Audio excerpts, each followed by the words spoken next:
इरेडा से ही शुरू करेंगे क्योंकि फाइनेंस किया है और रिजल्ट भी आया, हम लोगों ने डिस्कस भी किया है, तो छोटी टिप्पणी हो जाए तो ओवरऑल वहाँ से शुरू करते हैं। और क्या आपका ओवरऑल आउटलुक क्या है पावर को लेकर? सर देखिए, पावर ने परफॉर्म नहीं किया, बट क्या पावर परफॉर्म नहीं करेगा ऐसा मैं नहीं मानता हूं। पावर थोड़ा सा फेज ऑफ कंसोलिडेशन से गुजर रहा है, उसको थोड़ा टाइम चाहिए, उसको टाइम दे दीजिए, कोई प्रॉब्लम वाली बात नहीं है।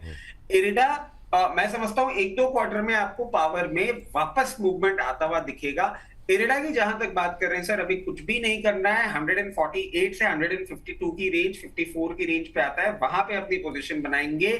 नियर टर्म में इसमें भी कुछ कोई मैजिक नहीं होने वाला। लोअर लेवल्स पे लेंगे, पहला लेवल निकल के आएगा 179 का, उसके बाद 232 260 तक भी आपको जाता हुआ दिख सकता है, बट वो मीडियम टर्म में जाता हुआ दिखेगा। तो इरिडा में अभी खुद भी एग्रेसिव नहीं करते हैं।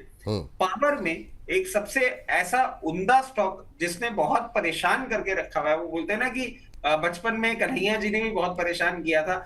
वो मैं क्यों आपको रेफरेंस पॉइंट बोल रहा हूं, क्योंकि अभी स्टॉक का ना बचपन ही चल रहा है। ये जो अटखेलियां खेल रहा है इन्वेस्टर के साथ, सर टाटा पावर नाम है इसका। ओह हाँ बिल्कुल, 400 के 10 रुपए 20 रुपए ऊपर, 400 के 10 रुपए 20 रुपए नीचे, इसके अलावा हिलने को राजी नहीं सर ये। सर ये हिलने को राजी नहीं है, और मैं आपको बता रहा हूं ये बिल्कुल अपने छोटे भाई की तरह हरकत कर रहा है। छोटा भाई है इसका सुजलॉन, उसने भी पहले हरकत करी थी, हम लोग परेशान हो गए थे कि कुछ नहीं कर रहा है, और फिर जब चला ना तो there was no looking back. अभी वो वापस उसमें भी अपन आएंगे। तो सर टाटा पावर एक ऐसा काउंटर है जिसमें मैं आपको बोलूंगा कि अगर आपने पोजीशन नहीं बना रखी है, 385 के आसपास आता है, अपनी पोजीशन बनाना चालू कर सकते हैं। अगर आपने, मैं समझता नहीं हूं हायर लेवल पे ले रखा है, क्योंकि हमने तो बहुत कवरेज किया था और हमने लोअर लेवल्स पे ही ये खूब रिकमेंड करके रखे हुए थे, तो लोअर लेवल्स पे ले रखा होगा। बट अगर हायर लेवल्स पे आप कहीं ट्रैप्ड हैं तो 385 के आसपास आता है, वहां पे आप एवरेज भी कर सकते हैं।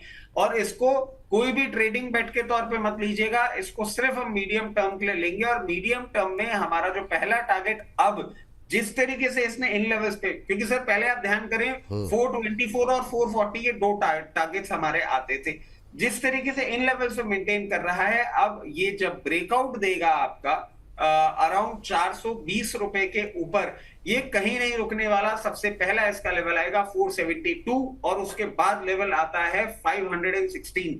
ये दो लेवल्स के लिए मीडियम टर्म में टाटा पावर में आप पोजीशन बना सकते हैं। अब बड़े भाई की बात कर ली, छोटे भाई की बात कर लेते हैं। सुजलॉन, हमारा प्यारा राज दुलारा सुजलॉन, ये सर मैं बता रहा हूं आपको, इन्वेस्टर्स को मुझे थैंक यू बोल देना चाहिए। क्यों बोल देना चाहिए मैं आपको बता दूं, जिस भी काउंटर को मैं रिकमेंड कर देता हूं उसमें शरीर लग जाता है, वो रिलेटिवली ना नीचे पे फिर थोड़ा कम ही जाता है। वही हालत इसकी हो गई है, ना तो अब ये ऊपर जा रहा है ना ये नीचे जा रहा है।